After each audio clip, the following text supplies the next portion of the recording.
چیزوں کے لیے اول تو یہ بات کہ یہ کہ ہمارے لیے ہے ہی نہیں، یہ یہودیوں کے متعلق ہے، یہ نصارہ کے متعلق ہے، یا یہ مجوسیوں کے متعلق، یا یہ کشائش عرب کے متعلق ہے۔ تمہارے متعلق، ہمارے متعلق جنت اور اس کی حوریں ہے ضرور قرآن میں، ہمارے لیے نہیں، یہ سب کچھ دوسروں کے لیے۔ میں نے عرض کیا تھا کہ ہمارے ہاں تو یہ ہے نا کہ سات کا ترجمہ کیا کراؤں، قیامت، شق قمر کا ترجمہ کیا وہ انگلی سے، معجزہ حضور کا، ہمارے لیے یہ معجزات بیان کر کے داد دینا اللہ میاں کی کہ کیا بات ہے، سبحان اللہ، کیا شیخ کہا ہے، معاذ اللہ۔ میں نے کہا خود ان کے ہاں یہ چیز موجود ہے کہ بدر کے میدان میں حضور یہ آیت تلاوت فرما رہے تھے، اور اس کے بعد ہے بل الساعۃ موعدہم والساعۃ ادھیٰ وامر، یہ دیکھو ساعت کا لفظ اسی آیت میں 2 دفعہ وہ آیا ہے کہ یہ ہے وہ ساتھ جو ہم جس سے تمہیں کہتے تھے کہ وہ آ جائے گی، اچانک انقلاب کی گھڑی آ جائے گی اور بڑی سخت ہوگی، بڑی کڑوی کسیلی ہوگی، نگلی نہیں جائے گی آسانی سے۔ یہ ساتھ ہے، یہ جو انقلابات آتے ہیں وہ حضرت موسیٰ علیہ السلام کے سلسلے میں آپ کو یاد ہے نا، کہا تھا کہ جاؤ فرعون کی طرف، بڑا سرکش ہو گیا ہے، اور وہاں یہ کہا تھا کہ الساعت اس سے پیشتر وہ نگاہوں سے مخفی پوشیدہ چلی آ رہی تھی، اب ہمارا پروگرام یہ آ گیا ہے کہ وہ نمودار ہو کر سامنے آئے، جاؤ اس کی طرف، اسے کہتے ہیں الساعت۔ تو قرآن کہتا ہے کہ یہ انقلابات یک لخت نہیں آیا کرتے، بہت دور سے شروع ہو جاتے ہیں یہ، لیکن پہلے یہ نگاہوں سے اوجھل ہوتے ہیں، جو تبدیلیاں آتی ہیں ایسی غیر محسوس سی ہوتی ہیں کہ محسوس طور پر، مرئی طور پر وہ نگاہیں ان کو نہیں دیکھ سکتی، لیکن وہ تو رفتہ رفتہ آہستہ آہستہ وہ بڑھتی چلی جاتی ہیں، اور پھر وہ ایک وقت آ جاتا ہے جب میں نے کہا ہے کہ قدرت کے قانون کے مطابق ہر شے بتدریج ارتقائی طور پر غیر محسوس طور پر بڑھتی ہے۔ یہ اتنا سا بیج، اس میں سے کونپل نکلتی ہے، کونپل اوپر چڑھتی ہے، پودا بنتی ہے،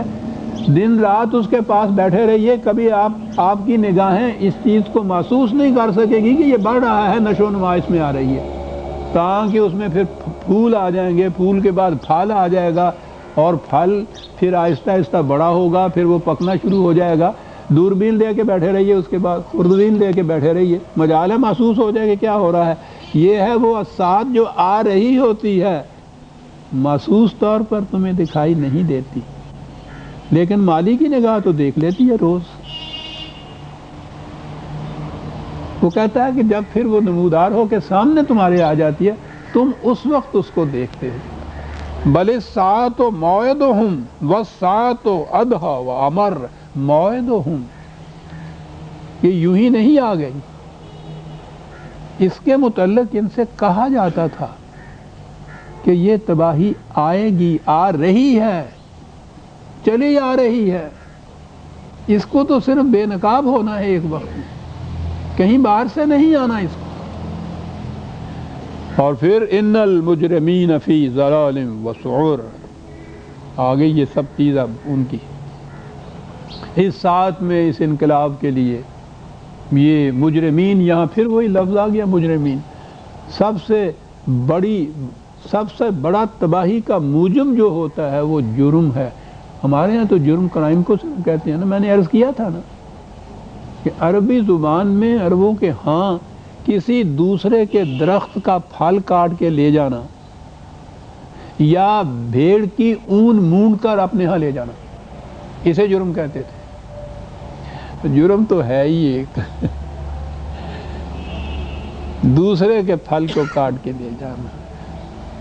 وہ جو اس کے لیے بھیڑ بیچاری کے لیے وہی تو سامان ہوتا ہے سردی سے اپنے آپ کو بچانے کا، لباس بھی وہی غریب کے پاس ہوتا ہے، اور کسی کا دیا ہوا نہیں ہوتا، کسی کا اڑھایا ہوا نہیں ہوتا، اس کا اپنا ہوتا ہے۔ تم اپنے 4 پیسے کی خاطر سارا مونڈ کے لے جاتے ہو اور اس کو ٹھٹرتی ہوئی چھوڑ جاتے ہو۔ اندازہ لگائیے عزیزان مان، یہ قوم اور اس قوم کے الفاظ جو تھے، کیا اس سے بڑا جرم کوئی انسانیت میں ہو سکتا ہے کہ دوسرے کی محنت کا پھل بھی کاٹ کے لے جاؤ؟ کوئی چیزیں جو فطرت نے اس کو دی ہوئی ہیں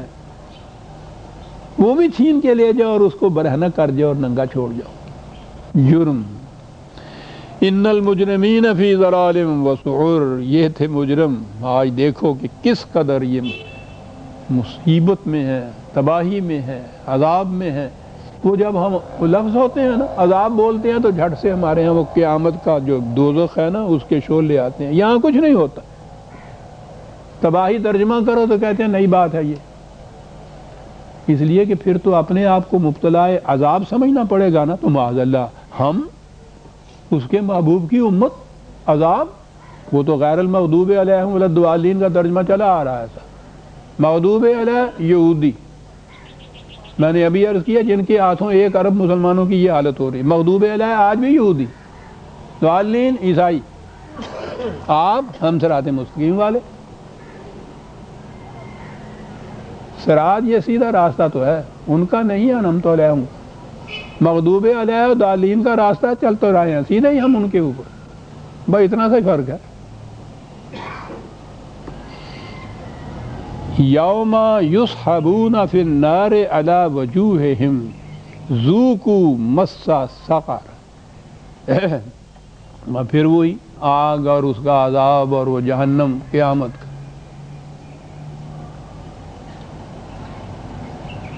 اس عذاب کا عزیزان نے میں پچھلے دنوں جو چیزیں اخبارات میں ہی آئی ہیں، فلسطینیوں کے ساتھ لبنان میں آخری مرحلے پر جو کچھ ہوا ہے اس سے شدید تر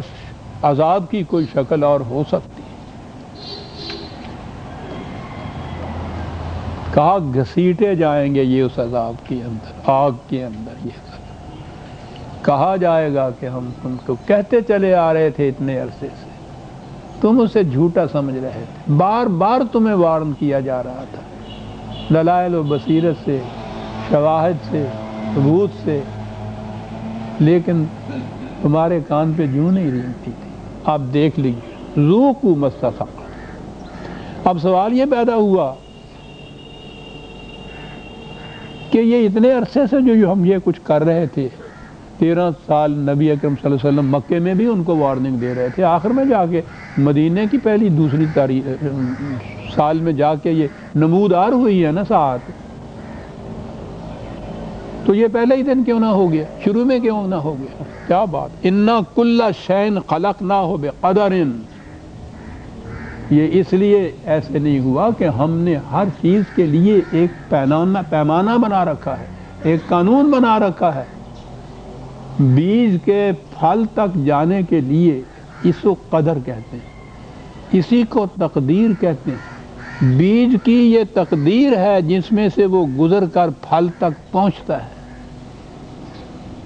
وہ ایک پیمانہ ہے جس کے مطابق ماپا جاتا ہے کہ اس کی نشو و نما ہو رہی ہے اور کہاں تک ہوئی ہے۔ وہ کہا یہ بات کہ یہ پہلے دن کیوں نہیں ہو گیا؟ اگر کوئی پوچھے کہ آج جو 6 مہینے کے بعد یا 8 مہینے کے بعد جا کے اتنا سا آم لگا ہے، یہ جب ہم نے گٹھلی بوئی تھی تو اسی دن کیوں نہیں ہو گیا؟ یہ کہا اس لیے کہ اس کے لیے ہم نے ایک قدر مقرر کی ہوئی تھی، ایک پیمانہ تھا۔ قوموں کے جرائم یا ان کے اعمال اور اس کے محسوس نتیجے کے درمیان جو وقفہ ہوتا ہے وہ ہے جو پیمانہ ہوتا ہے۔ ایک قانون ہوتا ہے مکافات عمل کا، اور اس میں قانون ہوتا ہے مہلت کا، اور یہ بھی اس کی بڑی رحمت ہے کہ وہ پہلی ہی لغزش کے اوپر ٹیٹوا نہیں دبا دیتا، مہلت کا وقفہ دے دیتا۔ وہ کہتا ہم تو اپنے بندوں کے اوپر بڑے رحیم واقع ہوئے ہیں، ہم نے کو ان سے انتقام لینا ہے کہ ذرا سا ہمارے خلاف انہوں نے یوں کیا اور ہم نے پکڑا؟ وہ سوال تو انہی کا ہے،